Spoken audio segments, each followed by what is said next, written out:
Welcome back to Call Me By Your Game, the podcast where I, your host, Connor McCabe, bring on a guest to hear from them about a meaningful video game from a particular moment in their life. On the show, you'll know we talk to our guest as much about what made playing that game special and memorable for them, as we will get into the context of how and when they had this meaningful time with it, often in the first place, but sometimes it's revisit. We'll see how it goes. A little bit of housekeeping up top is that we have a ton of links in the show notes for stuff that myself, the show, and our guest are going to be plugging today. So if you want to follow us, support someone, check out all the bonus stuff that we have going on, then there's going to be links in the show notes, whether it's our social media handles, to if you want to support us on Patreon for bonus content, find out more about me. It's all there. So go ahead and just check that out wherever you're listening to this podcast, whether it's on YouTube or a podcast catcher of your choice. But that'll go ahead and do it for the housekeeping.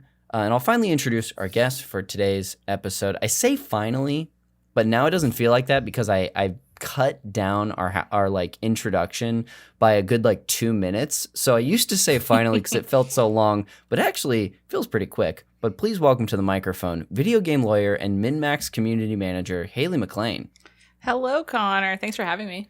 You're so welcome. I'm so glad that this worked out today. You and I know each other because you are someone who I've heard on the MinnMax podcast, which people have heard reference on the show, but if you like independent games, journalism, and media, go check out all the stuff they do. I'm sure we're going to have many links in the show notes as well.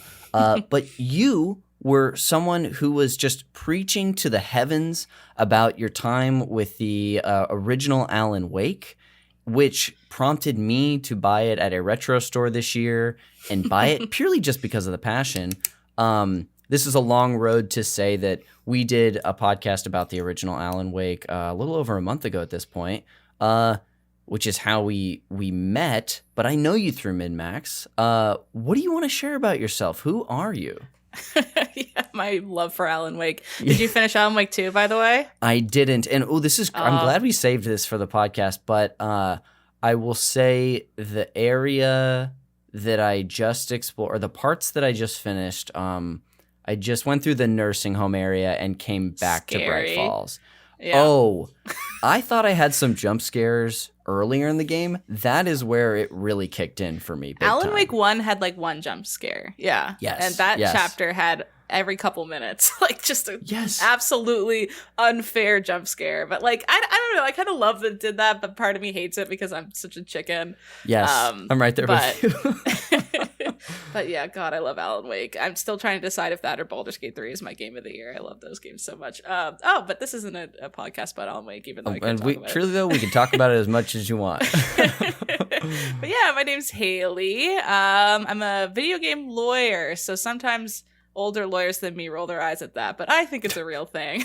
So I've been only practicing law for about a year in June, actually. Oh my God, a year and a half, because it's almost Christmas. Wow. But so I went to school focusing on intellectual property law, tech law, and then basic corporate, because everyone has to know corporate law if you're working in tech. That's kind of the gist. So I went to law school in my home province of Nova Scotia. I learned all that. I got to article with a really cool tech law clinic that I loved, where we got to offer accessible, low-cost legal services to new tech clients at a really low price. It was really fun, and I met a lot of game devs through that too, because we kind of tried to market it I had the best principal ever. She was like, "We got to get you game clients because that's what you love," and she was very sweet. So she helped me a lot in that way.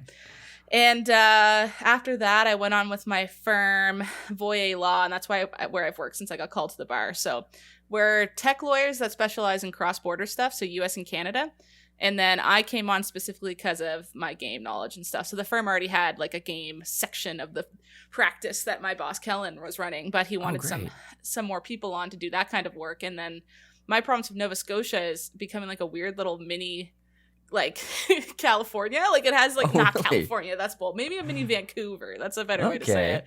But we're getting more and more game devs here because we have really good digital media tax credits, so you can write off a lot of your employment costs and all that kind of thing. It's also just a really pretty place to live, and like a lot of people in Canada are like naturally migrating here anyways. So especially over COVID, we had a lot of people kind of like go down in their dungeons, work on really cool stuff, and like now they're coming up for fresh air and being like, I should incorporate, and that's like kind of when they meet me. So it's been really fun meeting all those kind of people, and I kind of run the East Coast side of our firm, but I'm thinking goal for next year is to get called in California because I'd like to do some work in California too. So that's like my next career step kind of thing. Very cool. Get called to the bar in California, which apparently is the hardest bar. So I've been told in the whole like North America, it's the hardest bar. Oh, so I'm really going to just tell on myself on how little I know about the law and the bar. I'm assuming from just, the context of what you shared that there are certifications for different, of course, countries, but states as well. Yeah. So there's federal laws which apply to the whole nation. And so whether it's Canada or US, and then each state / province will have their own provincial or state laws as well.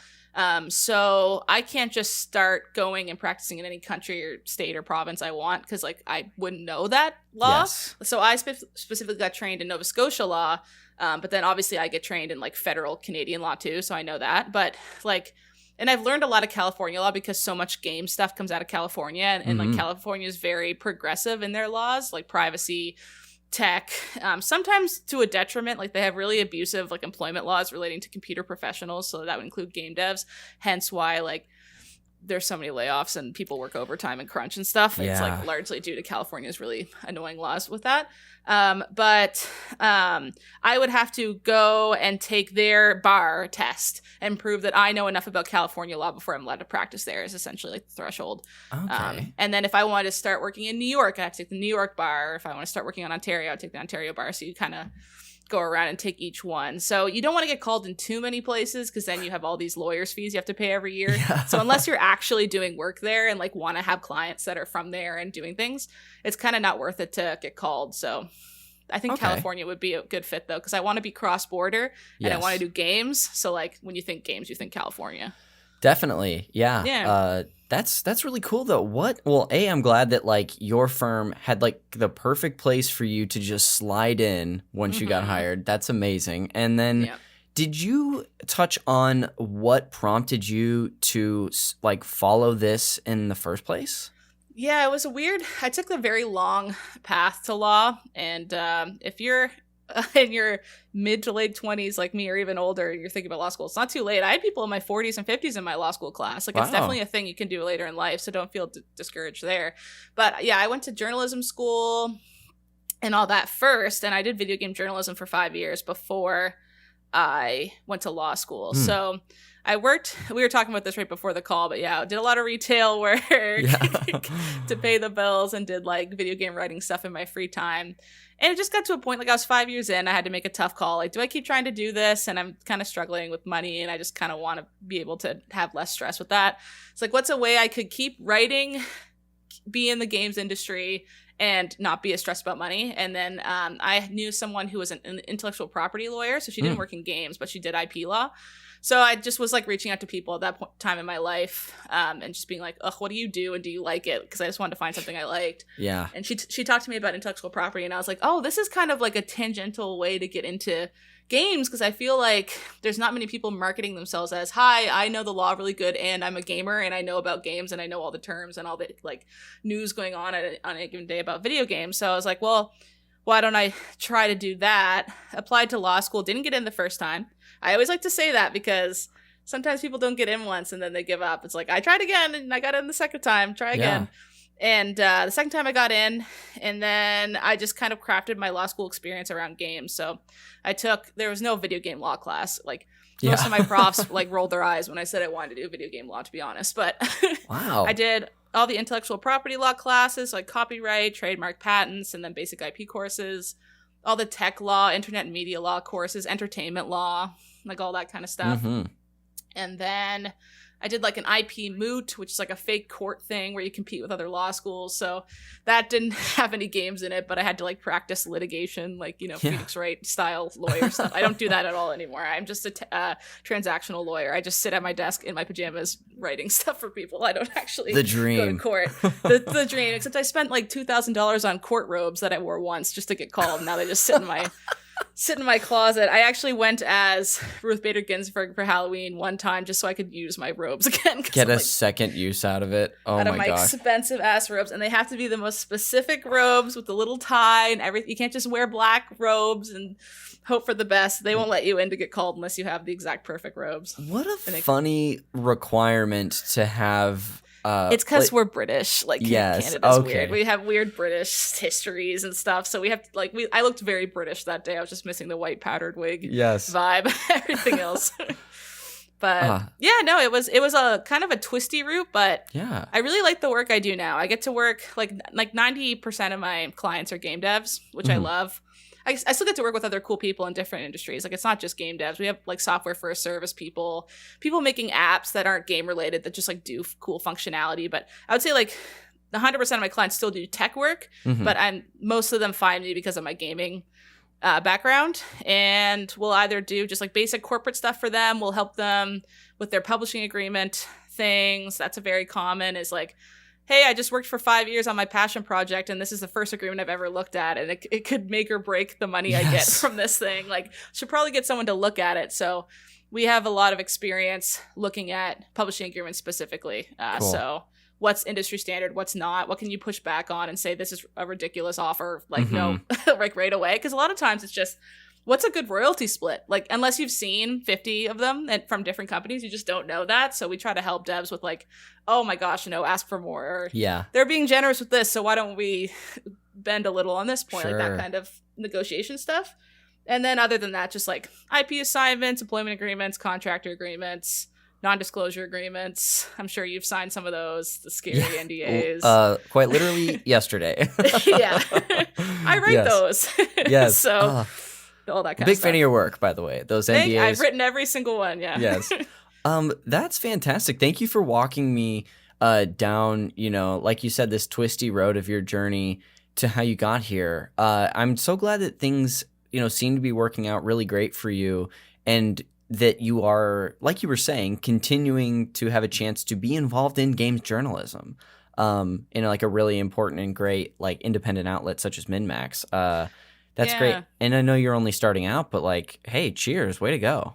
Oh, I love working with MinnMax. It's like the best like after work decompression stuff for me. Like, and I totally appreciate how for people who do that their whole day, like I was talking to Leo about this, it's like, this is Leo's work, so it hits different. Like it, and then this is like I'm starting to feel that too, because like it gets so busy or whatever. Like when you're putting emotional effort or like intellect effort into anything, you start to get like tired. But it just feels like really fun to do like video content or podcasting and stuff in the evenings for me. And I met Ben and Leo too, and Jeffem. And most of them there back when I was an intern at Game Informer in 2016. So that's when I met them all. Yeah, so that was, I can't believe how long ago that was. Yeah, almost 8 years ago. And Ben was still the video editor there. Leo was a fellow intern. And Blake and AJ were also interns with me as well. So we only interned there for about 4 months, and then you move on and they bring in a new batch of interns. But me, Leo, Blake, and AJ still stayed really good friends and stayed in contact and did our own podcast for like 5 or 6 years called Game Query the whole time. Since been scrubbed from the internet. I don't know where it went. It's gone. Blake has the file somewhere. I don't know where it went. Bummer. I think I think it was on purpose. Oh, okay, gotcha. Now that you say that, I want to say I've heard Leo reference that in like past episodes of the MinnMax show, because it sounds very familiar. We would pretend we had beef with MinnMax, and then MinnMax was too cool to even notice our beef. Yes. But Ben was on a couple episodes of Game Query like in 2018 or so, it was like forever ago. But that's how I knew Ben. And then I guess Ben was just looking for a community manager. It was around April, I think, last year. And I knew him, and we'd still been mutuals on, social media and stuff. And that's kind of when I came on. To manage the Discord was kind of my main role, but I've since done a lot more content stuff with them, which is really fun. Yes. I think just the fact that I have video game knowledge, people were kind of like interested in that, and like kind of like background business insights, because like just for example, all the Unity crap that was happening. It was like I was able to, like, I had clients call us and be like, oh crap, is this going to mess up our publishing? Like real life examples of how shitty a freaking idea that was. And so to have like that kind of background knowledge, I think people like, so that kind of led into me being on more content. So now I get to do the Game of the Year debates this year. I'm so excited. Well, I'm glad that it's, been such a good fit and that you're having a blast. Well, outside of, the show, which people can find just about anywhere on the internet, it seems, if people want to find you and follow you, what would you like to share today? I guess I still use Twitter the most. I tried to start using Blue Sky, but I need to be better at Blue Sky. But yeah, I'm just Haley Facts everywhere on most social media. So yeah, that's kind of it's a play on the word Halifax. I feel like people don't get that pun until they realize where I'm from, which is my city.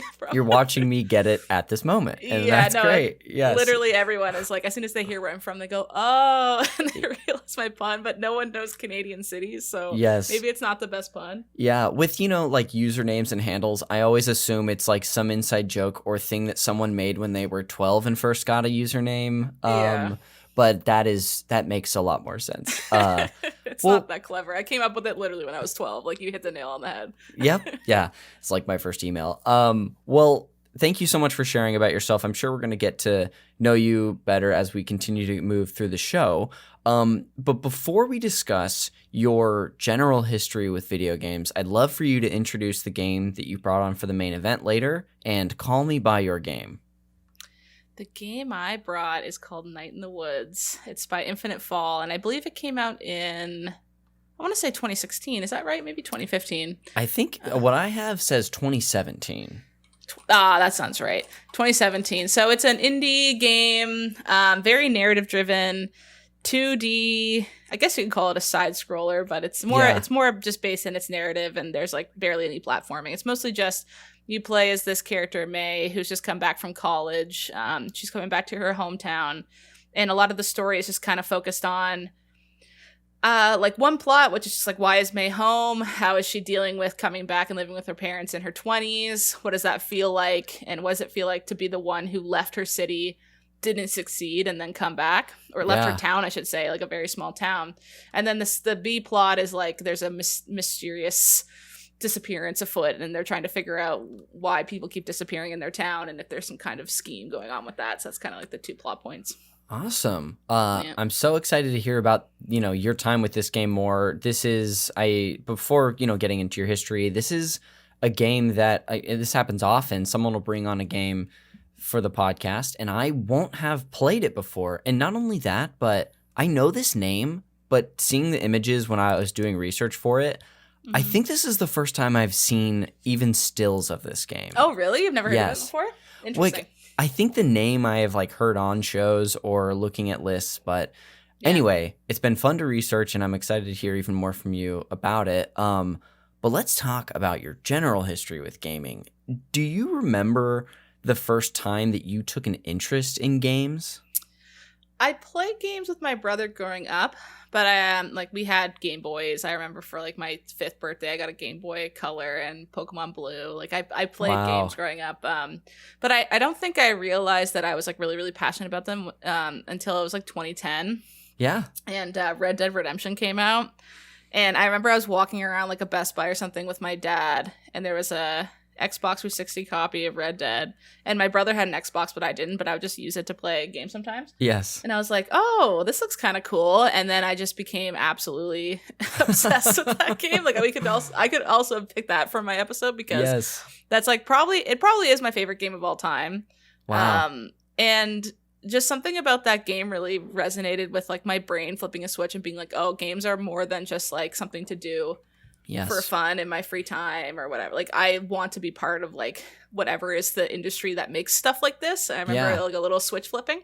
And after that, I kind of felt like I was behind. Even though I did play a lot of games growing up, we played Halo, we played all the Pokemons. It's not like I never picked up a game, but I was like, oh, what's Skyrim? What's the Far Cry series? I felt like I missed out on all these games because I just kind of looked at them and thought, oh, it's not for me. Sure. But then Red Dead was no, you like this kind of stuff, go try it. And I suddenly was obsessed with, I guess expanding my palette and playing everything I felt like I missed, and I played catch up for like a decade. It felt like all the Uncharted's and Tomb Raider and all those kind of games that and like it's not even counting the indies and stuff. Like there's so many like amazing indies, like playing Journey and playing all those kind of games. But it was largely due to like Red Dead Redemption. I know something about that game, and maybe another game would have came along and I played it at the same time, it would have clicked too. But I just remember like my chemistry in my brain was altered when I played that back in 2010. Yes, absolutely. I can especially relate to the catching up comment. Because this is a running joke on this show, but I'm late to everything. Pop culture, video games, like whatever it is, like kale, like I'm late to it. So I can totally relate to the attempt to catch up and like know what things are. I remember when I first got back into gaming in a serious way and was like going on video game podcasts in 2018, I was learning about Silent Hill for the first time. See, I haven't played that. Yeah, yes, that's the thing. And huge blind spot. Same here. And so I've, the more that I've dove into the history of gaming and actually experienced a lot of, whether it's tent poles or just other important games, I realized there's just a whole like earth of additional games that I'll just never catch up on. I know. It's impossible. Yes. But that's really cool hearing about how Red Dead was sort of like a catalyst for you and one that kicked off. Yeah. It's interesting to think about. I mean, like you said, maybe it could have been another game, but it was that one. Have you revisited that over the years? Oh, yeah. I've played that game all the way through like a dozen times at least. Like, and it came out on Switch recently, and I played it through all the way again on Switch. It ran pretty good on Switch. I was actually impressed. Playing Red Dead in bed was Red Dead in bed was a I was like, this is what I've always wanted since I've been 16 years old. But yes, yeah, I hadn't replayed it in about 4 years when I replayed it this year on Switch, but there was a time where I replayed it like back to back sometimes, or even just I would come up from school and play it for like 2 or 3 hours and like for over the course of a year or something. And beat it that way.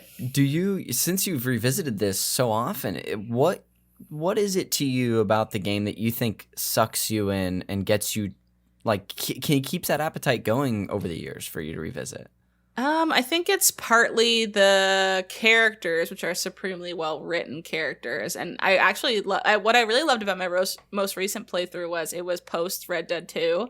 And like John Marston hits so different after playing Red Dead 2. Like his characterization feels so different, and there's such a different intent to like what he does and how he talks. And now that you know more about Dutch and like the posse they all were in and stuff like that, and like Bill Williamson and Javier and like all those guys, it's like I used to think of them one way, and then once you play Red Dead 2 you're like, no, they're your buddy, but like now I have to kill them. Like it's just, it's so, it was like extra satisfying. And I think that Rockstar did a good job with one of the best sequels of all time that was a prequel that like didn't feel spoiled. Like, when you go into a prequel and you're like, I already know the ending because I played the one after. Yes. They really mastered like telling me more about the game I played, while at the same time I felt like I didn't know how it was going to end. Even though the only thing I really knew is that John Marston's going to live, and everything other than that, I'm like, what could happen? Like they really masterfully did that, because John had to live to be in the first game. And then the other part is also just like the world's like such a vibe. Like I just liked riding my horse around. Yeah. I was a horse girl. Like I still am a horse girl. Perfect. Like, I rode horses growing up and stuff. And just the horse physics were so good in that 2010 game. Like they still hold up. So obviously like the 2018 Red Dead 2 horse physics are even better. And it just like feels so good just to ride around, and someone will yell, be like, oh, over here. Like just doing that kind of stuff. It felt like resting your brain, I guess, instead of like actively playing something. You just got to zone out, listen to music or a podcast, and just like ride around. Like I would just do that a lot of times too.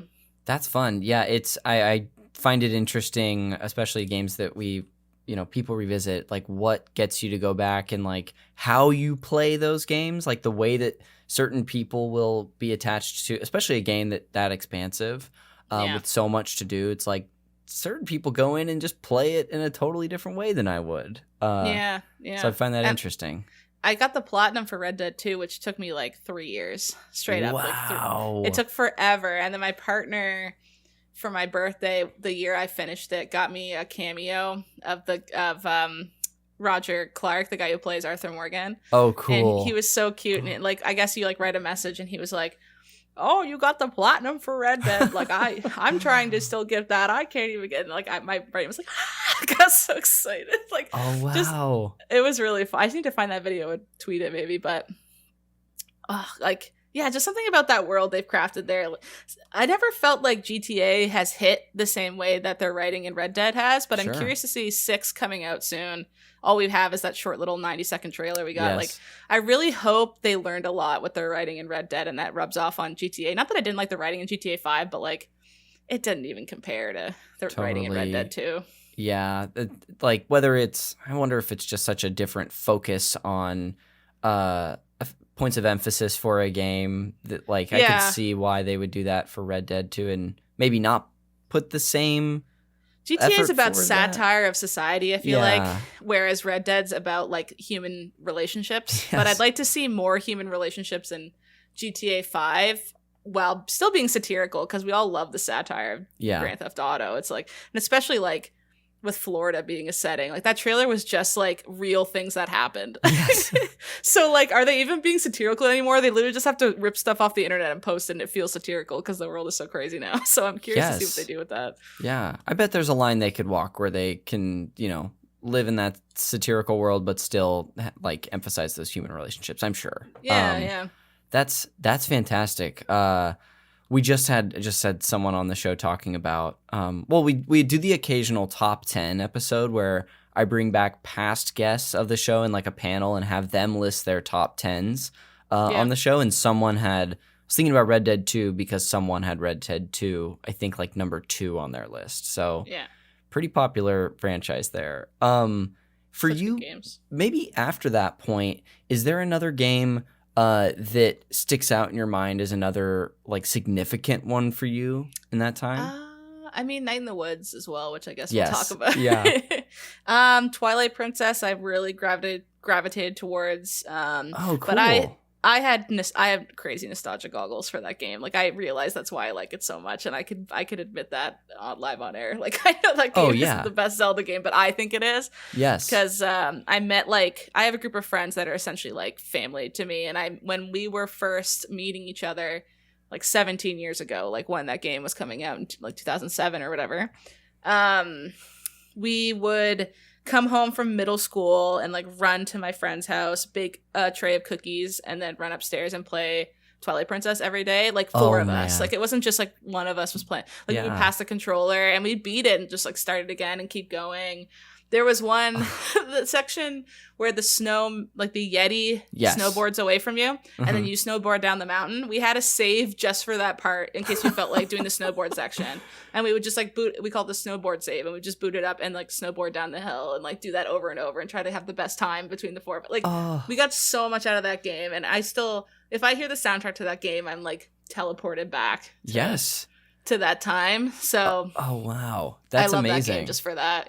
That image you painted too of like 4 friends hanging out, cooking a tray of cookies, and then playing Twilight Princess, which like I associate so heavily with the winter because I like unexpectedly got a Wii the year it came out for Christmas, and I've been a huge Zelda fan my whole life. That was like the best Christmas of all time. It's amazing. Get a Wii. Yes. Like, the Wii was the best Christmas present ever.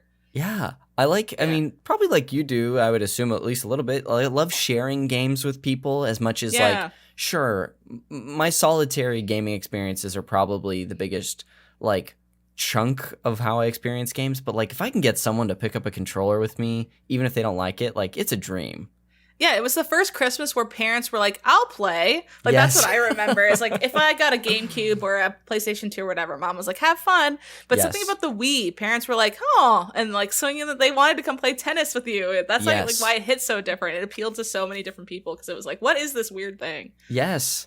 Like, coincidentally, my mom's side of the family is from St. Louis, Missouri. And so my grandparents from St. Louis were visiting for that, so I also got to get my grandparents to play. Oh, that's like fun. The Wii. Yeah. really just bridged the gaps of generations. That console. Bringing together. That's what we need to bring Yes. the boomers and the millennials together was the Wii. And you know what? We just didn't know what we had, and now it's history. Yeah. That's so cool. I think I've heard you talk about Twilight Princess before, but I'm like so glad we got to really get into that story. That's fantastic. Do you have this is a side question. I won't dig into everything like this, but do you have a favorite dungeon in that game, and is it the like Yeti Mansion? The Yeti Mansion's fun. I think like the first Forest Temple with the monkeys. Oh, like that's really? just so fun. Yeah. I think that's a really good way to, because I think what a lot of other Zelda games lack is like stakes to get you to want to do stuff. Mhm. Like I don't particularly like Ocarina of Time. I hope I don't get Oh attacked. no. Haters are flooding into the chat as we speak. No, go ahead. You're fine. It's fine. It was the like you have to put it in context. It was like their first 3D Yeah. game ever, so of course it's not going to be the greatest. But there was no reason for you to want to do anything besides like childlike wonder, I guess. So as soon as you play it once, you're like, okay, well, what's the reason to get me to go to this next area? Whereas I think Twilight Princess was really good because it had the best narrative, it had the best reasons for wanting to do things, and it had the best side, like your companion character Midna. Oh man. So she's the best. Like she literally, Fee like gets shot in the face by Midna. Fee sucks compared to Midna. I hate Fee so much. All she does is say stats and is like, all right, master, goodbye. Like Midna will like trash talk you and make you care about stuff. And that moment where Midna's like sick and you're running back to the castle to save her. Like, have you ever ran faster? Like the game actually makes you care about the characters and what's happening, and the fact that like, oh god, if I don't run fast enough, Midna could die. I was like, my kid brain. I was like, ah! Like I was so upset. Yes, that there she is could no possibly option. die. We are getting her back. Yeah. Besides, like, and then in other games, it's kind of just like, wouldn't it be cool if you came back? And you're like, I guess so. I don't know. Something about that game, I really cared about what happened, and I guess that's why it stuck out a lot for me. And plus, best music, best dungeons. Yeah. It has a lot of the best. I'm surprised more people, I like to go to bat for it, but a lot of people kind of just say, oh, it's the weird dark one that everyone thought it was going to be cooler than it was. Yeah. But it has the best, most stuff in it. I could talk about that game for a long time. A couple, and anytime someone's like a guest like you is on here, I use everything as a way to point people to our legacy content that we've done. But 2 years ago, we did a Zelda Games Club where we played through, I think, 15 of the 18 mainline Zelda titles in a year, and amazing. Did podcasts on them. I remember you talking about that. Yeah. So those are now, like, for anyone out there listening, they're on a free feed. If you just search Super NPC Games Club, you can find my episode on Twilight Princess. But I was so into it that year that I have, like, rankings in, like, a Google sheet that's, like, dungeons, what's the score out of 5? And that one especially, like, those dungeons are top tier for me. Yeah. And of course, Midna's like the greatest character they've ever made, I think. Yeah. They need to. I would love if I think the next Zelda should be Twilight Princess 2. I think after they do their crazy expansive Tears of the Kingdom open world crazy, if they were to go back to linear narrative again, it needs to be like Twilight Princess, but just like way better story, like even ramp up how good that story was and just do it again, and like finally have Midna come back. That's pretend none of that stuff in that. What was that game they had where you just mow down bokoblins out in a field? Oh, Link's crossbow training. No, not that. That one, I used to love that one. It's like the one where what's the genre of game where there's literally just like 1,000 dudes and you just whip your sword around and run around. It's a Muso game, but it's the Hyrule Warriors. Yes. Technically Midna came back in that, but I don't know if that's canon or not. Like, I just want Twilight Princess 2, and it's called that, and we know that's what's happening, and there's like a new game in that world, and maybe the wolf thing could be more fun, because I know a lot of people hate the wolf and being the wolf and thought it was boring, but well, I don't know. Santa, if you're listening, I think Haley's got a pretty fair wish here. Have you played... back. I know we keep talking about Twilight Princess, but have you... I played the Wii U version for the first time for that club. I've only ever played like on the Wii like 4 times in my life. Have you played the Wii U version? Yeah, I'll look at my dog underneath me. I had the amiibo, but she chewed it up. Oh no, I'm so sorry to hear that. I love that. The Wii U version is quite good. Yeah. Because it's like, especially if you don't like control, like shaking controls or whatever. It's just a straight up like just use the tablet. I'm a big Wii U defender. I loved the Wii U. I still think the Wii U's good. Like yes. I still think it was great. Had amazing titles on it that nobody played. Like its party games were some of the best party games that they've ever made. Yeah. Like not just Mario Party, but like Nintendo Land and like those other side ones they did. They're like the best mini games ever in those ones.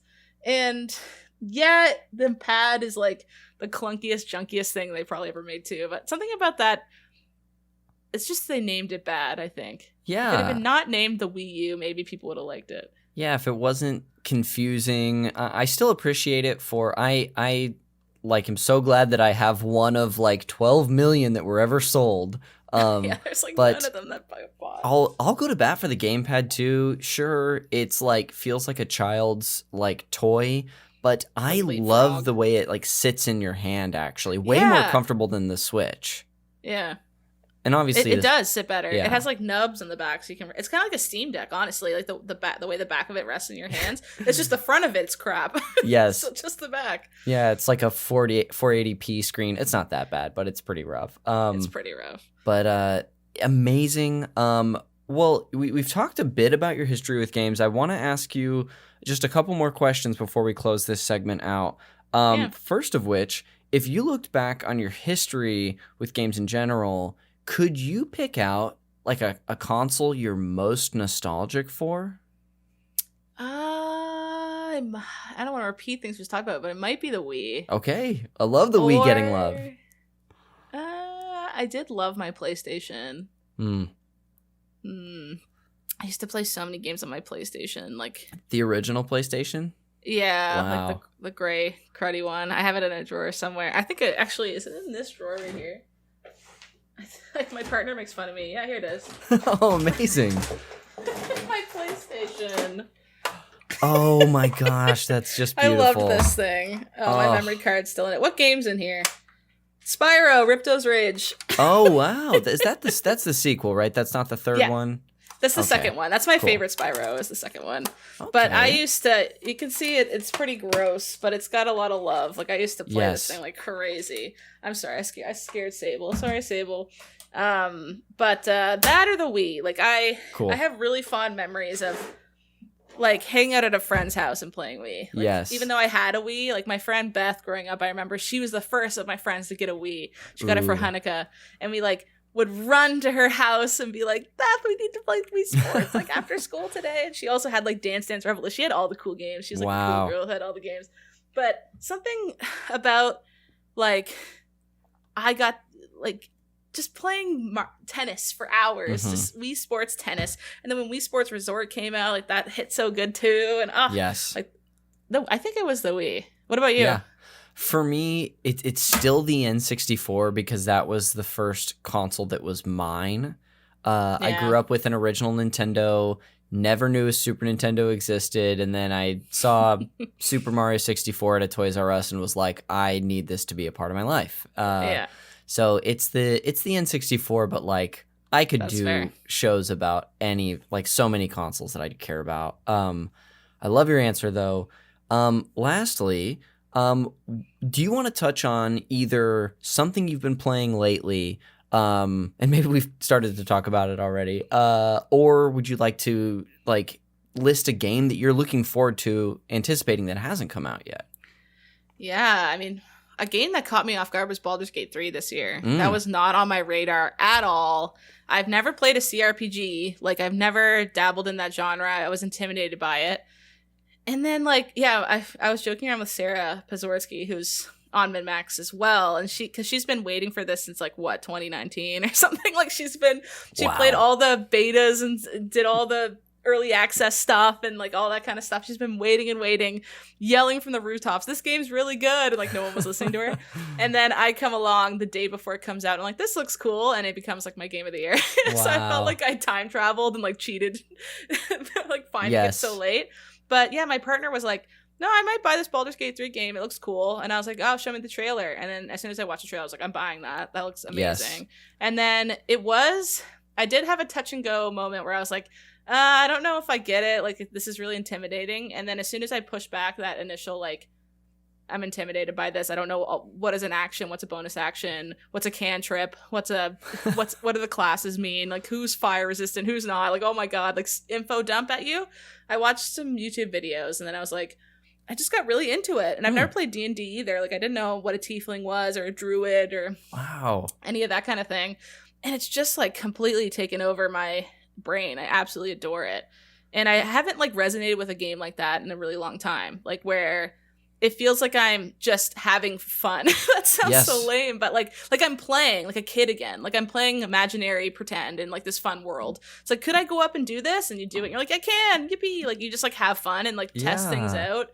And the characters are so well written. Like Astarion, the guy who voices Astarion won the Game Award for his performance, and it was so well earned because he's absolutely fantastic. I just did a section literally last night. He has like a side quest thing in Act 3 where it's kind of like his big moment and stuff happens. And I was like almost crying at his performance. I was like, this is like the voice acting is, you know how people always kind of discredit games. It's like, oh, it's good for games. Like, you know, kind of like punching like down have that a little caveat. bit. Yeah, and I'm like, this is the best voice acting in like most of any media I've like ever seen. Like, he was fantastic in that. And he's also just so chippy and fun. Oh, I just love all the characters. So I was really not anticipating that. And it's got me thinking, like, what else have I missed in, like, the CRPG genre now? If, like, I like this, there's probably a bunch of other stuff that I missed. Like, maybe I'll try out Divinity Sin, like, their other game series. Like, I've never thought to try. Like, probably the next game they release, I don't know if they'll do Baldur's Gate 4 or they'll do another Divinity Sin. But I'll probably, like, if they do Divinity Sin, I'm going to try it now. Because it's like, I clearly like it. I just have never... It's something in your brain looks at it and goes, not for me. Yes. But then when you try it and you're like, oh crap, that was stupid. Like it actually is insanely for me. This is amazing. I have a recommendation for you then if like you're newly into this genre. I had a guest come on recently and talk about Dragon Age Origins.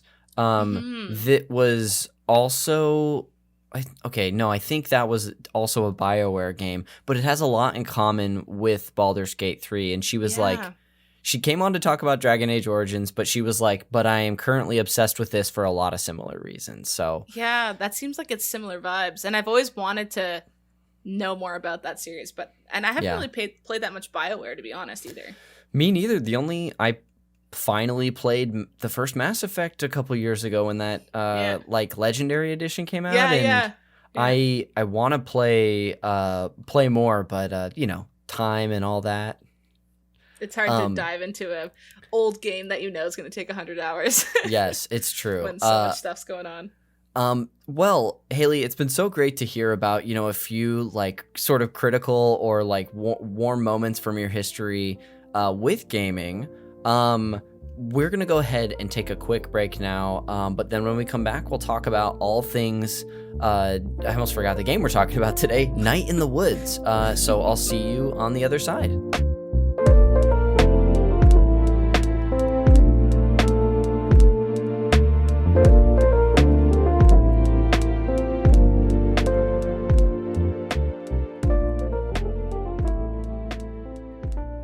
Welcome back to Call Me By Your Game. I'm still here. It's your host, Connor McCabe, here with Haley MacLean. Haley, welcome back. Hello. Like we said before the break, we're going to get into your game of choice today. You've brought on Night in the Woods. And like I told you as well, I'm going to do a little table setting for what this game is. But if you want to jump in at any point, because you are significantly more knowledgeable about it than me, if you think there's something that's like, hey, this actually would be important to get into before we talk about your experience, you still got the green light, just so you know. Okay, sounds good. All right, great. So I'll just get into it for us here.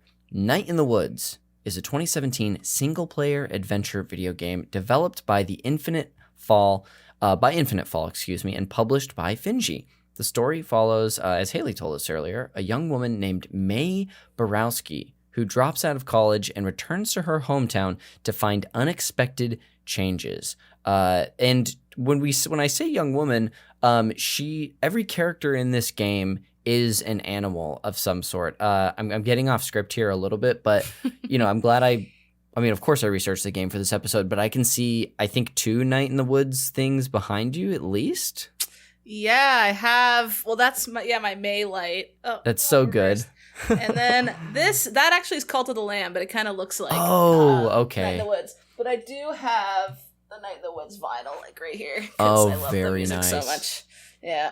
Oh, that's so cool. I love it. So May is a cat. We'll probably talk about what some of the other characters are on, but just so if anyone's listening and has not seen or played the game, that's some important context. The game was funded via Kickstarter, where it earned over 400% of its initial $50,000 funding goal.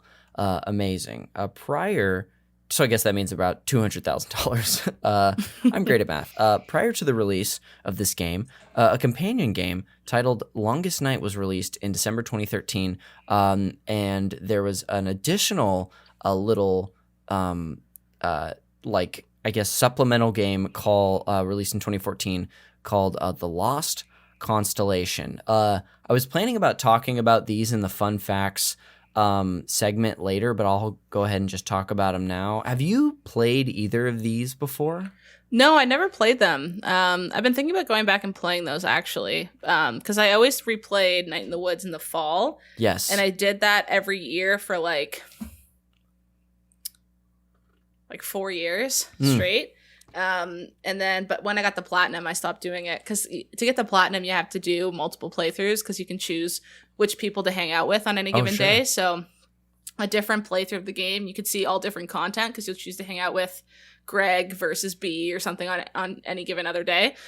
So it kind of encourages you to play through a few different times. But no, I never. And I was like, this fall, I was kind of like, oh, I'm missing Night in the Woods. Like, I'm not playing it. And I was busy with other stuff anyways. But I was like, I should go back and do that. That's a good idea because maybe next fall I'll do that because it kind of feels like I'm getting my Night in the Woods fix without just replaying it again.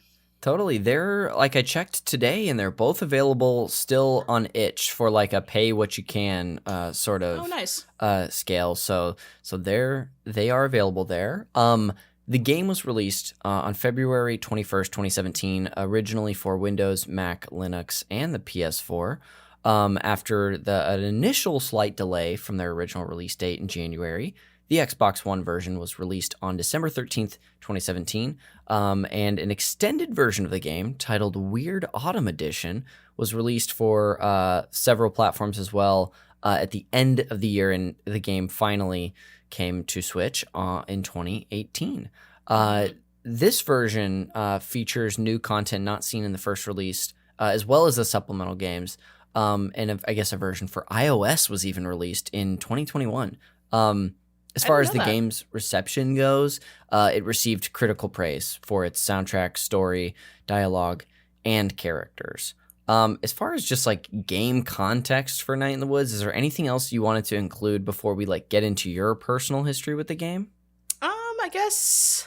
Yeah, like they're all animals, I guess, but it's not like that's a plot point. Like it's truly just an artistic style thing, I think. Mm-hmm. And then the other context too is they had a new game that was going to come out soon, which I was so excited for, called Revenant Hill, but it got canceled like completely about a month or so ago because I guess two of the main people who work in that studio, Infinite Fall, are quite sick, and I'm not sure what the context of like what their illness is or if they're ever going to get better or anything like that, but they had to cancel the project. So super sad. I hope they're okay. And as much as that sucks, it's like human beings.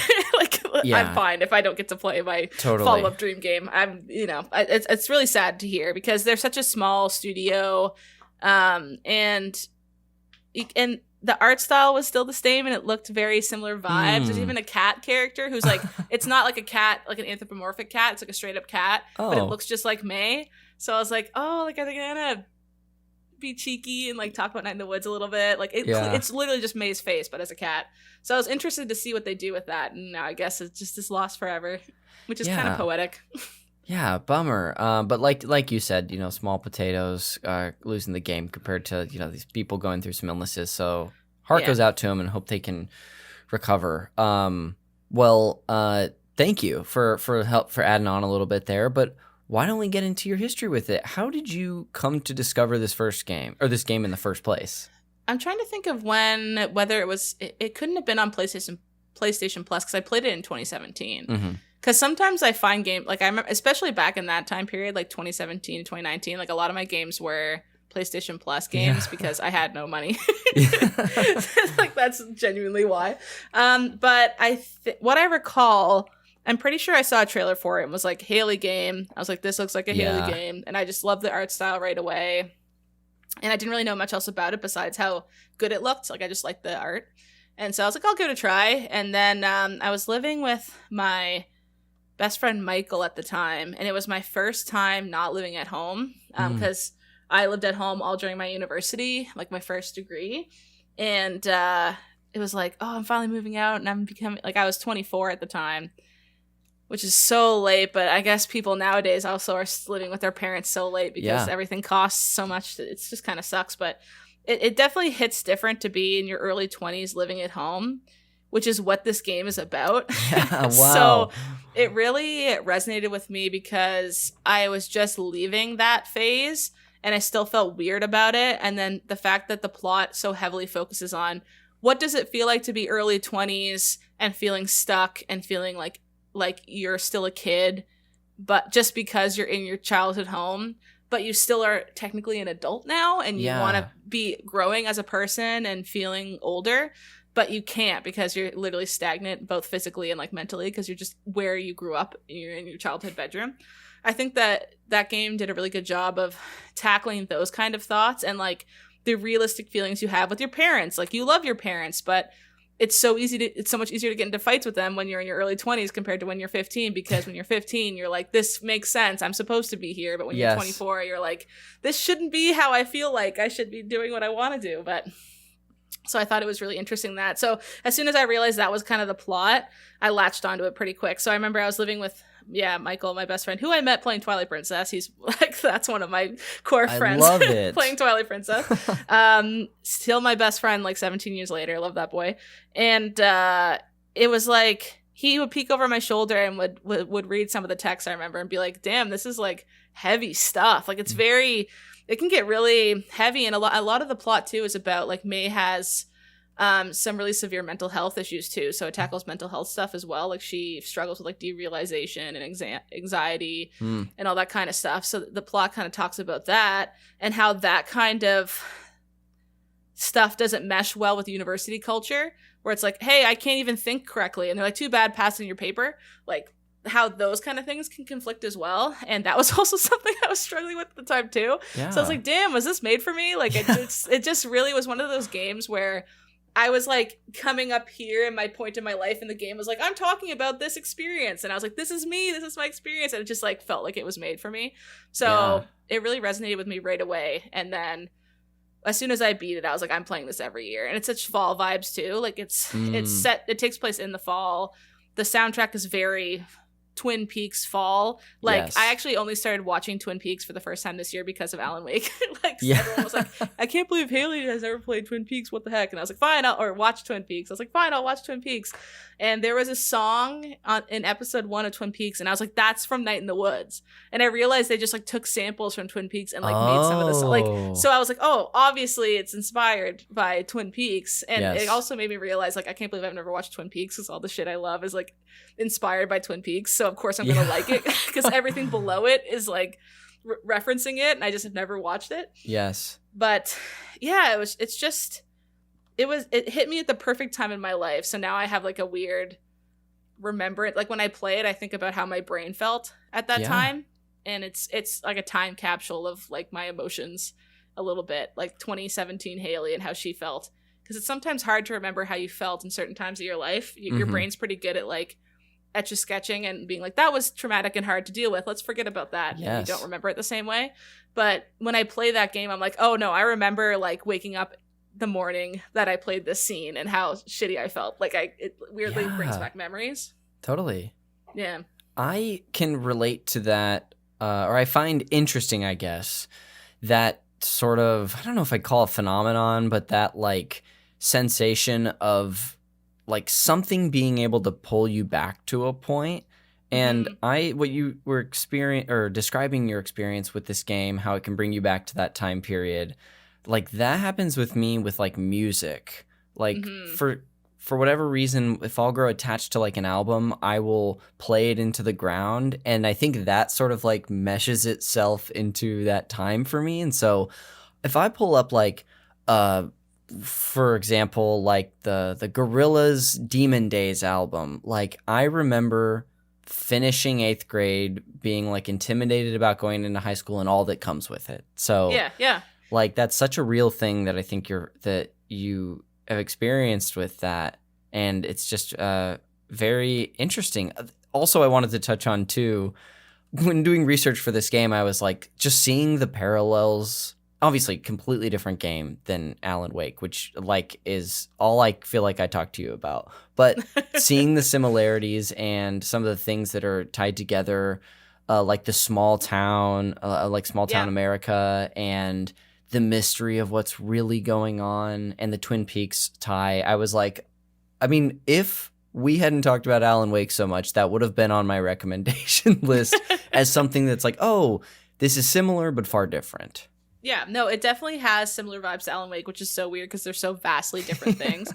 But no, it definitely is like, what's it like when you are in a town where everyone knows your name, everyone wants to be in on your business and know what you're doing, and you're like, a lot of the reoccurring things is you wake up in Night in the Woods every day is May, and when you step outside, all your neighbors are like, why are you back? Like, they not only do they know who you are, but they know you're supposed to be at college, and why aren't you there right now? Which is such an intimate, like, small town thing. Like, if I were to like step outside in a bigger city, your neighbors just like don't look at you and they walk away. But in small towns, they're like, May, I thought you were in school for psychology. Like, they know everything about you. Yes. So all of a sudden it feels way more intimate, and it feels way more like, ugh, like I don't want to go outside because Mr. McGregor next door is gonna chirp me for not being at school. Like, it hits so different.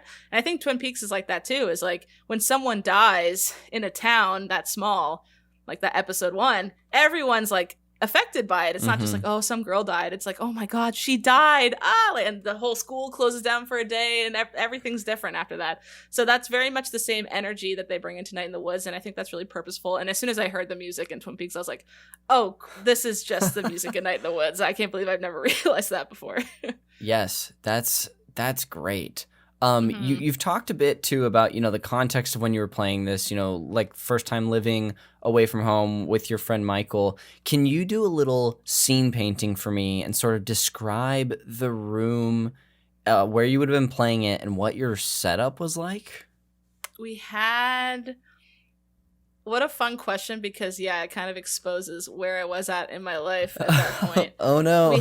No, like in a fun way, because it's like, I'm just turned 30 now, and Congrats. I'm reaching that point thank you. I'm reaching that point in my life where I'm replacing the furniture I found in the garbage when I was 23. Yes. Do you know what I mean? Like, you naturally get to that point where you're like, I love this thing, but it looks disgusting. Yes. I need to buy a new table. Like, and you only kind of can do that once you've been working for a couple years outside of school and you have a bit more financial security. Like, I never felt that up until like this year. So I was like looking around, I'm like, time to get rid of all my stuff I had in my apartment with Michael. And I'm like, oh, it's such good memories. But in that room, we had 2 TVs, which were both hand-me-down TVs. They were huge and clunky, but we had them side by side so we could play Overwatch at the same time, because Overwatch came out the year before, and we both loved Overwatch. So we would sit on, and he was doing his master's in physics degree that year, and I was just working retail and doing games journalism stuff. So I had so much free time, and he was so busy. He's a little super genius. He's so smart. So I'd just be like, come play Overwatch with me. And he'd be like, I have a paper on, I don't even know words that he would say. He'd be like, blah, blah, blah, like some physics word. And I'm like, okay, never mind. And then the thing that we held it on was, we lived down the street from a church, and they threw out a thing that held all their Bibles. And we it sounds, I didn't steal it, but we took it because they threw it out. And we just spray painted it blue. And then we wanted to put our consoles in it, but they didn't fit because Bibles are like this long. So like it was designed perfectly for Bibles. So we had to like get my dad to come over with his little jacksaw and cut out specific shapes of all our consoles so we could slide them through, and they would stick out the back and look stupid. Like, the back of it looked ridiculous because all our consoles were just like hanging out on the back. But like, so we had 2 PS4s, so we cut out 2 perfect things for our PS4s. We had the Wii U, so we had to do a little curve circle so the Wii U would fit through. And what was the other thing we had? I think our N64 was there, and Cool. it fit because it was kind of small. So we just had to drill holes so the cords could go in the back. Yeah. And then we had all our games on it, and that's what held our TV. And the rest of our stuff was a couch my brother was throwing away. A cool chair I got from Value Village that actually was really comfy. That's probably the best thing in the room. And then a bunch of plants. A table I used to use as my art table when I was a kid for my parents' house was our dining room table. Yeah. Wow. And then just like posters and stuff. And that was Cool. like so like very much student energy, but like we tried to make it cozy. Like it wasn't Totally. like it was dirty stuff or whatever. Like we'll paint this and make it cute. Like we'll spend Yes. the $25 on the spray paint so that it doesn't just look like a brown dirty Bible thing. Like we made it a fun color and stuff. But yeah, we have like Snapchat memories that'll come up on our phone. Like the first time we were so into Overwatch, like the first Overwatch Christmas event, we had like our TV was like in an alcove shoved into the wall, so we had like lights and garlands all around the TV. Oh. And then the two TVs had the little I don't know what you call it, but like the menu screen of like May and Torbjorn and Tracer all with Santa hats on, like this, because that's like, and it was like the Christmas holiday event, and we were getting ready to sit down and just play the Christmas holiday event for like 10 hours straight into the evening because it was a weekend.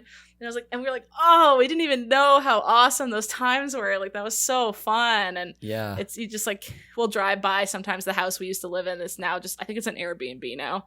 Oh, dang. I know. And is it the same town that you grew up in? Yeah. I actually Okay, lived gotcha. only like 3 blocks from my parents, but I still needed to move out. I was like, it's time. I need to, like, I'm taking a year. I'm working retail so I can afford it. Like, I'm not just doing game journalism stuff. I need to work. Totally. But I need to move out because I'm going, I love Yes. my parents, but I felt like that's what the game's about. It's like, Yeah.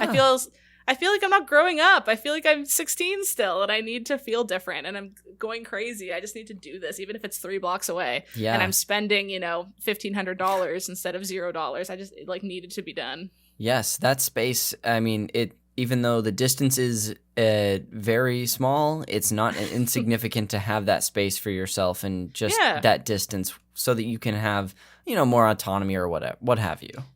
Literally, because you really do feel stagnant at that time in your life. Like, whenever I talk to early 20s people, it's like, I try to think about how that felt like being that age, because like now your brain truly changed. I don't know how old you are. How old are you? I'm 33.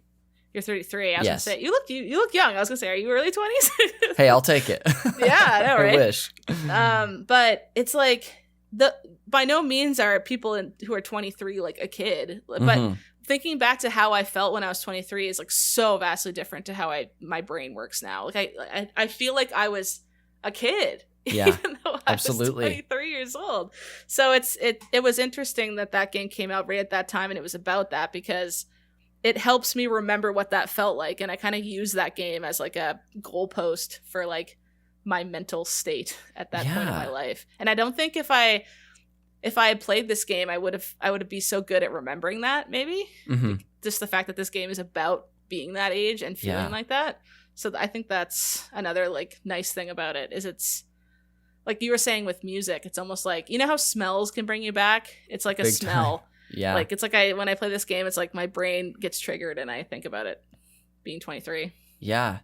Gosh, that's amazing. And it's so funny. Still, I'm just thinking about how perfect this game was for that point in your life. It feels like that's almost its own Twin Peaks episode or whatever. It's like, it's almost so on the nose that it's like, how is that possible? But it's just what you experienced. Yeah. And like, as the story progresses, it focuses more on that subplot, the like mystery. Mhm. So you still have that feeling, but the start of that game especially is very much like waking up and fighting with your mom because you're getting up at 1 p.m. every day. And it's like, why are you sleeping in so late? Like literally fights I had with my mom every day. Yes. It's like, why are you sleeping in so late? It's like, because I stay up later than you. Why do you go to bed so early? Like you're just as lazy as me. You just sleep at different hours than me. Like the exact fights you have with your parents. And they were just like, it felt like someone transcribed them and put them in a game. Yeah. And it was almost spooky. Yeah, it was like a Twin Peaks episode. I'm like, is this me? Like, how did Infinite Fall like record the last fight my mom and I had and put it in this game? Gosh, that's amazing. When it comes to the game itself, are there any other like little elements or like a moment that still sticks out to you to this day? There is like a really good scene where it's another one where like May's having a fight with her mom, and they're talking about how she kind of squandered her university experience. So I never like dropped out of university, but I always kind of thought like that's something that we were so taught when we were young, like millennials like us, is like, if you go to university, you get to get as much money as you want. Like, we promise, take the debt on.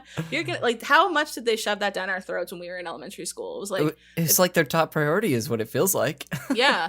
So I like really doubled down and was like, I'm going to go to university. I'm going to really focus on this. And that's kind of where I thought like my success was coming from. So this year that I was living with Michael was the year it was like one of the only years that I wasn't going to school. I was like, I'm going to try to do games journalism, and I'm going to do this. And if I can't do it in a year, I'll go back to school, because like, I guess that's like I never said that out loud, but that was like my thought process. Sure. So it was almost like I had this short time to be what I wanted to be. So I had a weird clock in my brain that was like, hurry up. Oh, it's almost Christmas and it's been half the year and you're not what you want to be. It's like, man, what a horrible way to like try to think of your life. But that's like what May was doing too, but just in a different way, where she dropped out of university and she didn't know what to do now. And so it was almost kind of like I had a similar like anxiety that she did, but my problem was different. Like, she didn't know what she wanted to do. Yes. And she couldn't figure it out, but I knew what I wanted to do, and I just couldn't do it quick enough. Yeah. And I only had a short amount of time. But the similarity there was that the parent figures would still be like, what are you doing? Like, what are you doing? What's going on? Like, tell me what's happening. And it's coming from a place of love. Like, and the game reiterates that. It's like, May's parents aren't mean. They love her. But at the same time, it's like, when you're that age and you're not doing what you want to do, you're already frustrated about it. It's hard to hear what's the plan for like the 80th time, because you're like, I don't know. Like, I don't know what the plan is, but I want to know. And I think I need to be alone to figure it out. But like, there's, you still feel reliant on them, because everything costs $1 million if you want to live anywhere other than home, if you want to buy groceries, if you want to pay for your car, if you want to do anything. It's just like money, money, money. It's like, if you really... The fact that, it's weird to think back on that. It's like, I have a year to make my dreams come true. And then I didn't do it. And I went back to school. Yeah. And it's just like crazy. And I still worked in games journalism while I was in school and stuff. But that really felt like the time when I was the most stressed out about it. And I learned to get less stressed and just like, I don't need to do that in a year. Calm down, Haley, and like rejig how my brain thought about it. Totally. But the anxieties that May was feeling in her game were similar to mine. And just like, a fight you have with your mom in that game is her just being like, what's the point of us trying so hard with you if you're just going to go out and not go finish university? Like, oh my gosh, blah, blah, blah. Like that, like when your parents finally sit you down and it feels like a scary talk, and it's like, we love you, you need to figure this out, time to plan, and like you don't have an answer for them. It's like one of the worst feelings you can feel as a young adult, because you're just like, I don't know what to tell you. All I can tell you is that I don't want to just do something safe. I want to do what I want to do. But then you reach a point where you're like, I guess I have to do something safe. And it's like so soul crushing. And absolutely. That's what that game's kind of about. Totally. We were talking, this is almost getting into some of the stuff we were talking about before we were recording today. And, just coming from my world, like being in a community of artists, specifically like actors and writers, like this is something that I think would be relevant to so many of us still, as far as, sort of, because it can often feel like you're building the train tracks in front of you as you're going on them. I may have mixed up that metaphor with something about stairs, but you get the point. That makes more sense, train tracks. Okay, cool. Then I'm going to stick with it. Where it's just, no one makes it the same. No one path is the one way. Path that someone got into an industry, I know I'm kind of leaning specifically entertainment here, but might not be advice that you can give to someone who's trying to do it now. I think I've heard games journalists and probably even specifically people on MinnMax be like, well, I could give you advice, but like that is irrelevant because I did this however many years ago, or even how someone else broke in more recently might not be relevant. So it's a very relevant challenge that will probably be relevant for a while, I think, for people. Yeah, like I had a really, really weird experience growing up where I loved this photographer. His name was Roberto Tedesco, and he did. There's an island off the coast of where I live called Sable Island, and that's why my dog is named Sable. Oh. And it has horses on it, and it's called the Graveyard of the Atlantic. So the reason that horses are on it is because of shipwrecks. Oh. And people would die, and the horses would just swim to shore, and they've lived there for like decades now. Wow. And they've become their own breed, so they're the Sable Island ponies. So and they just live out on this crescent shape of land with like only sand dunes and the grass and little pools of water, like from like little lakes and stuff. And it's just like the most unique. It's a national park now. It became a national park in 2011. And I'm just like so fascinated by that there's just this random island out in the middle of the ocean, and horses are just like chilling there. And that you can't touch the horses, you can't walk up to them. Like they're just, if they are sick, like it's sad, but they just are sick and they pass away. Like they're very untouched by society. Mm-hmm. And I think that's so interesting that that's a thing. So I got very obsessed with Sable Island, and Roberto was one of the few artists who got allowed to go there and take pictures of them. So I really loved his photos. I had like tons of pictures of them everywhere. And he lived in New York. So my mom surprised me when I graduated and took me to New York to like go to his art gallery. And we didn't know, like we didn't schedule to meet him or anything, but he happened to be there that day. So we went in, and he was really nice. He walked me around the gallery, gave me a bunch of free prints and stuff. And then oh my goodness, my mom was like, what advice do you have for her? Like, she's creative too. She wants to do something creative. And I was so ready for him to have some inspiring speech. And he was like, do something you don't like to pay the bills, and then do what you want to do in your free time. Yeah. And I so thought it was going to be the opposite. And I remember like being 17 and hearing that, and just being like, wow, the person that I respect the most just gave me the advice that I really don't want to hear. Like, you know what I mean? And he totally, and you know what? That's kind of what we're just talking about, is like when someone says to me, like, how did you get to be able in the game industry, even like in a sub-legal way? Like, I want to be in the game industry too. It's like, it's so hard to be like, you can do it 100%, because I didn't know if I could do it for 10 years. And I tried like crazy to do it for 10 years, and I couldn't do it. So I had to make up this own unique like extra path around. Yeah. And I don't know if that'll work for everyone or whatever, but it's so hard to be the Roberto and be like, you can't make money to make money, and then maybe you can do it in your free time. And as much as his advice was like kind of true, it just like sucked to hear. And I remember thinking that as a kid, like now that I'm older, I can kind of be like, okay, I get it. But I wish he had phrased it a little different, because that hit me like a ton of bricks when I was 17. Yeah, that could have been delivered a little more soft, despite like how true it probably is for most people. Yeah, and he was such a sweet man, but like he's telling me that in his studio where he gets to make tens of thousands of dollars selling prints, like doing what he loves for his job. So like it's also hard to hear that when you're young and coming up and being like, you did it. Yeah. Like, what the heck, man? Like, why can't I? But it's true that every path for every person is different. And he might have just got lucky, and some random person decided he was allowed to go to the island one day. Yeah. And that's how he got on to be one of the only people who took pictures of these crazy horses that make for really good living room art for rich people. And that's how he makes all his money. Like, and he just got lucky, maybe. Like, he's also a very talented artist. I still have a lot of his prints and stuff. But it's hard to hear. And then now that I'm older, it's like I always think about that. It's like, I don't want to be Roberto and say that, but I also don't want to mislead people and say you can do it, because I don't know, like it's it sucks. It's just like the world, I guess. It's so challenging, especially in a world that is increasingly more difficult to survive in, like every day for people, especially someone who would be in this situation of like not having it so easy. It's brutal, because you want to be encouraging, but don't want to mislead someone. I don't know. There's probably no perfect advice for like everyone, sort of thing. Yeah, I remember another instance that's kind of similar to this. Is I was walking on the beach listening to I think it was P.S. I Love You, and it was back when Colin and Greg did it together, and they were talking about them getting into the game industry. And I think Greg took the approach of like, yeah, you can do it. Like, you can try. Like, I very much like to encourage people to reach for their dreams, whatever. And Colin was the antithesis, and he's like, no, I tell people like they won't be able to do it because I don't want them to mess up their life. And it was like, I was like, that's such a hard line to walk, because they're both kind of right. But there truly is no one answer. But like, Yeah. I think it potentially could do more harm to not discuss the risks that go into financially burdening yourself for several years, especially with university. Like, I think Gen Z seems to be leaning away from the university is required to do what you want to do mentality, because university is so much more expensive now. And especially Gen Alpha coming after them. Like, I feel like none of them are going to want to go to university because everything costs so much now.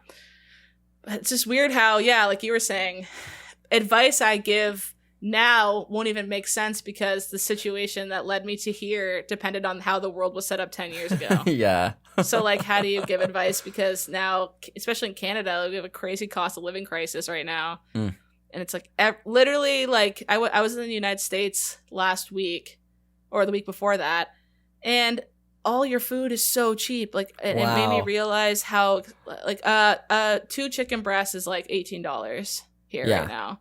Gosh. It's like, how do I make a meal for me and my partner if the chicken and nothing else is $20? Because I also have 15% tax in my province, so it's actually more like $23 for 2 pieces of chicken.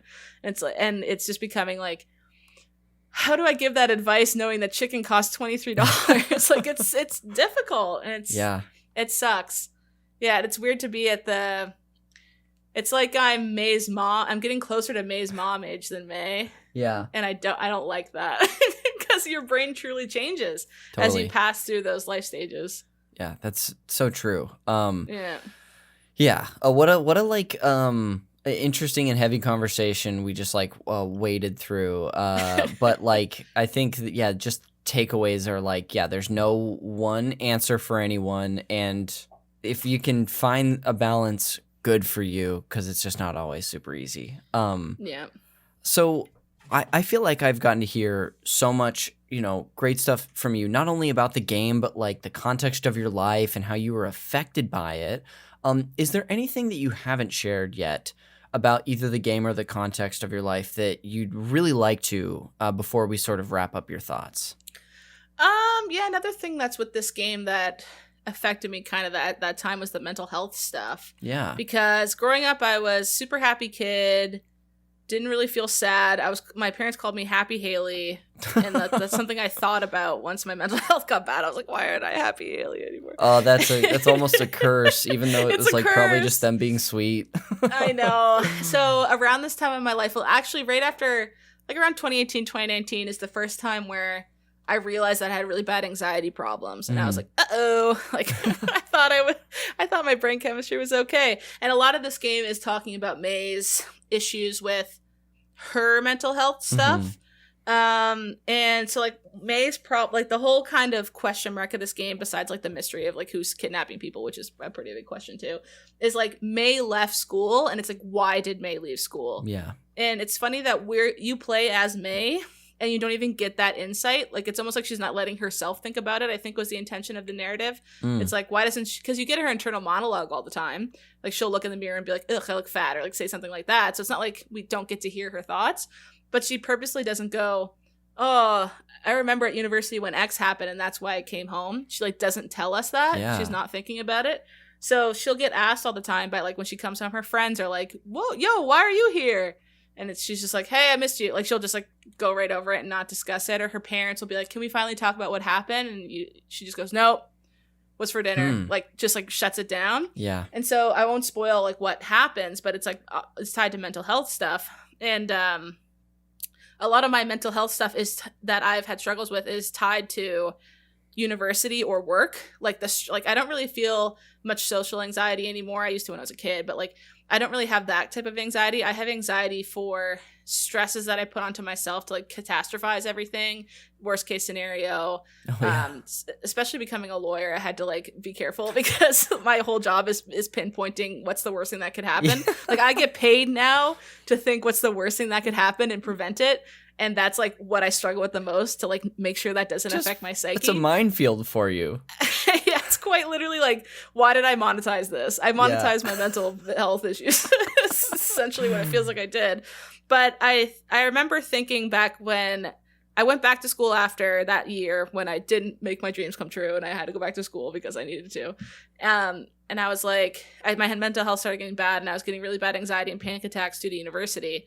And I remember thinking of Night in the Woods. And then that year when I replayed it, that was the year I focused more on her and her mental state and stuff, and like learning those kind of words to do with when you're having a panic attack, like what does that actually mean? Like I heard the word panic attack thrown around, but then I actually Googled it and I'm like, oh crap. Like I thought it was just like when you feel a little bit stressed, it's like an actual medically induced state in your mind that happens. And I was like, I think I have these all the time. Oops, I didn't realize that had a medical term. And then that kind of helped me be more like the next time I talked to a doctor, it wasn't just like, I feel stressed. It was like, I have regular panic attacks. And they're like, oh, and then they took me more seriously because it has like a word. Yes. So this game also helped me in that way, which I thought was really nice, was like contextualizing those problems into real life words that I could then use to be like, help, I have a problem because I heard the word and I know what it actually means now. And I thought that was interesting and like a helpful thing. And, you know, other media talks about mental health too. But I think the fact that I resonated so much with May as a main character, and then she was having those problems, I was like, those sound like my problems too. I'll look into it. And I was like, oh crap. And like, it helped me kind of figure it out better. Yeah, I'm glad. Gosh, I guess you never know what's going to be helpful for you, even if the subject matter is close to home, and like approached in a like respectful way. So I'm glad that you did have that. Yeah, and like it also helped. I also just like read other things. It wasn't just Night in the Woods. That's not just the prescription. No, I didn't just play Night in the Woods until I felt better. Yeah. But it was like it was a piece of many things that like helped me figure it out better. Your cat is so cute, by the way. She is so cute. She most of the time she doesn't. She's like out of this room when I am doing something like this. But she was on her little bed and I just let her sleep. And now she's like, "Hey, we're an hour and a half from dinner. I'm gonna get your attention." Yeah, this is Daphne. Daphne. But so sorry to get you. We got you off track with that. No, but I love it. I felt like I had something else. Oh, this is a small thing, but hearing you share this really crucial detail about the game and the subject matter it deals with.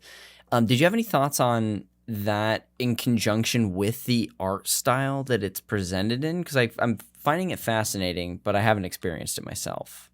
Yeah, there's one part of this game that I always think about that is like one of my favorite creative directions in any game ever, is when you come out of your house as May, you go left into town. Mm-hmm. And I think that was so on purpose because every single side scroller you go right? Like that's a natural, you go forward.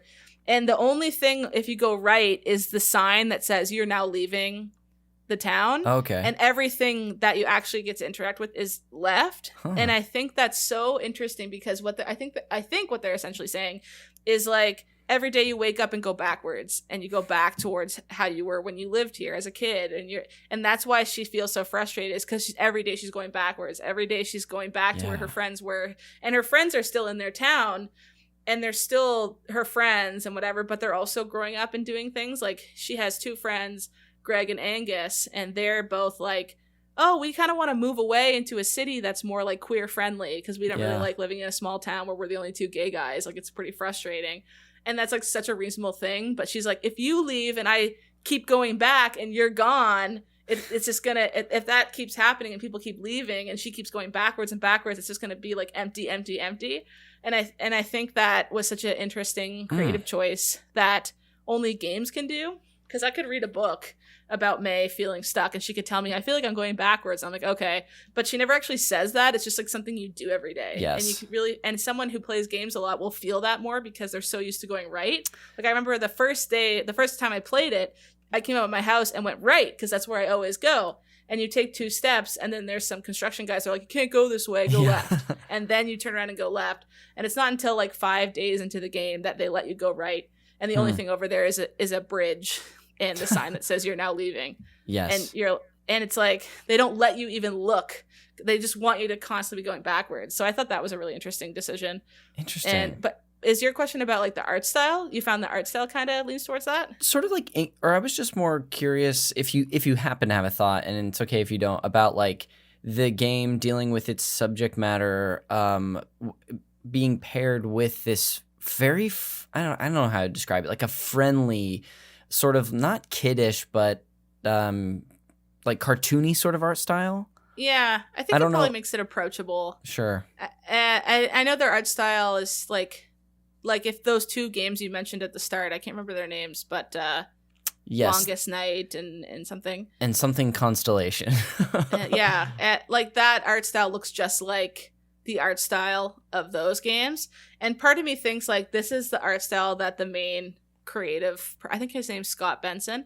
Mm-hmm. I feel like this is the art he's been drawing in his book, like his childhood sketchbook since he's been a kid. It kind of gives me that energy. It's like finally all those drawings where I perfected this weird art style is coming to fruition and I can make something that looks like this. It feels like a very perfected, intentional art style that I haven't seen a lot of. And it makes me think that this has been something he's been kind of like a BoJack Horseman or, you know, like it doesn't look like anything else, but it also feels familiar in the way that I can tell whoever has been drawing this for a very long time. Yes.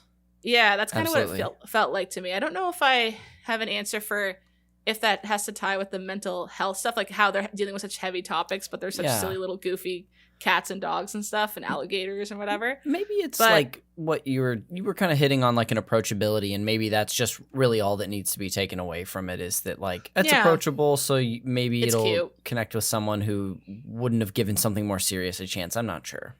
Yeah, and I definitely think the color palette is like fall. Yeah. Like they focus that, and like that whole thing is like change. Like fall is the season of change and growing and changing and into something new, and May isn't doing that, so that's why it's even more frustrating to be like in the season that's about the thing you're not doing. Yes, is another thing I think they purposely chose to do. Like she's going into winter by herself in her childhood home. Like that sucks. Yeah. So that's like the energy that they're putting into the world that you're in is like the leaves are slowly falling off the trees. You're running out of time. If you're going to go back to school, it's going to be after winter break. Winter break's coming. You need to be changing into something new, just like the trees. Like, well, like it's all kind of tied together. Yeah. Very well done too. Well, you know, as we sort of just wrap up this conversation that we've been having with you about this game, would you do me a favor and just sort of like put a bow on whatever place this held for you, or just summarize that for us on our way out? Yeah. I guess this game is like a time capsule for me. It is 23-year-old Haley in a little bite-sized piece, and it was one of those games where it's one of those pieces of media that I was like, this is for me. And I feel like I don't feel that a lot, especially like as I get older and stuff.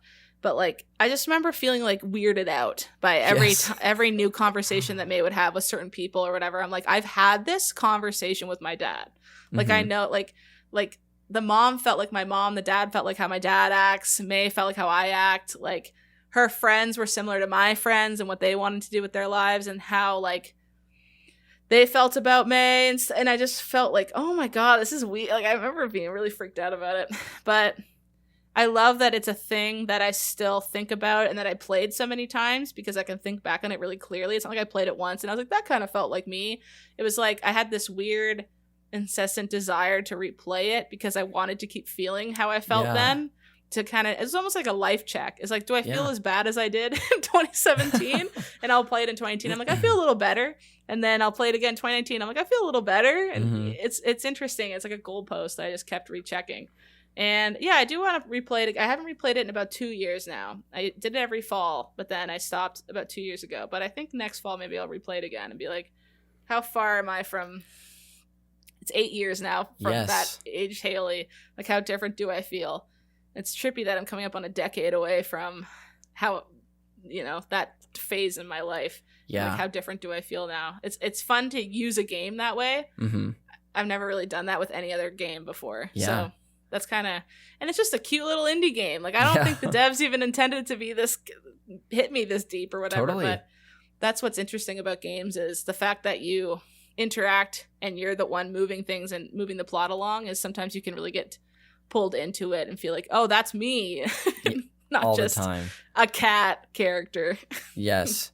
You don't have to feel like that, even like only in games where they have like a detailed character creator or you are role playing as someone. It can even feel like something that has such a specific character and design a character with like intentional design like this. Yeah.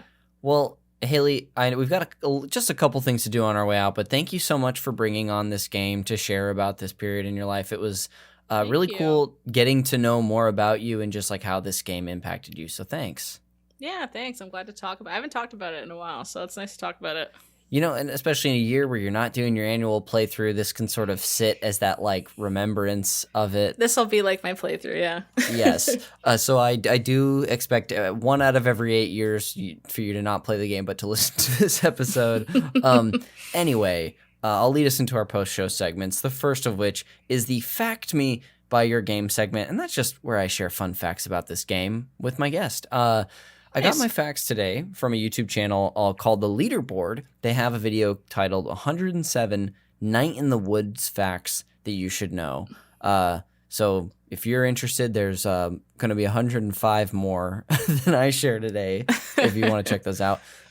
We already talked, actually, about my first thing that I was going to share, which I titled Prequels, Supplementals, whatever you want to call them, which are the 2 supplemental games, The Longest Night and Lost Constellation, which, as we talked about, came out before this game and feature characters from this game, May and her friends, and are available on itch if anyone's interested. But the fact that we haven't discussed today, I have titled, Yeah, but What's Your Real Name? So there are around 130 unique characters that were designed to fill the world of Night in the Woods. We've talked about some of the main characters. They are May the cat, Bee the crocodile, Greg the fox, and Angus the bear. But Haley, did you know that they have full names outside of those? Besides May Browski, Greg, did they tell you Greg's? I feel like I should know Greg's, but I don't know the other ones. Probably seen these before. So yes, May is Margaret Borowski, or maybe it's Borowski. There's Beatrice Santello, which is B. Gregory Lee, who's the fox, and then Angus Delaney, who is the bear. Okay, I guess they don't. Maybe they say it really quickly or something, but yeah, they could. It could be like, I don't know exactly where you learn this in the game, whether it could be from text as well. But I just I thought that was funny that they really elaborate on at least these 4 characters' names. Nothing significant, but there they are. Now you know. Yeah, that's cool. That'll do it for the Fact Me by Your Game segment, and I'll lead us into the final one of the podcast. Of course, the game recommendations. Now, Haley, this segment is always my one forced tie-in to the movie Call Me by Your Name, where I'm going to treat Night in the Woods as your passionate summer love that you had in Italy, but like the movie, that relationship is not going to work out. So I'm going to try to point you to a few different flings to help you mend that broken heart of yours. From the fallout of losing Night in the Woods. So I've got 3 prepared for you today, and these will all have something in common with Night in the Woods. The first of which is if you want another rounded story of a community with sci-fi and fantasy elements but from a different perspective, I'll recommend the game Gone Home. Have you played this one before? I love Gone Home. Okay, great. I love it.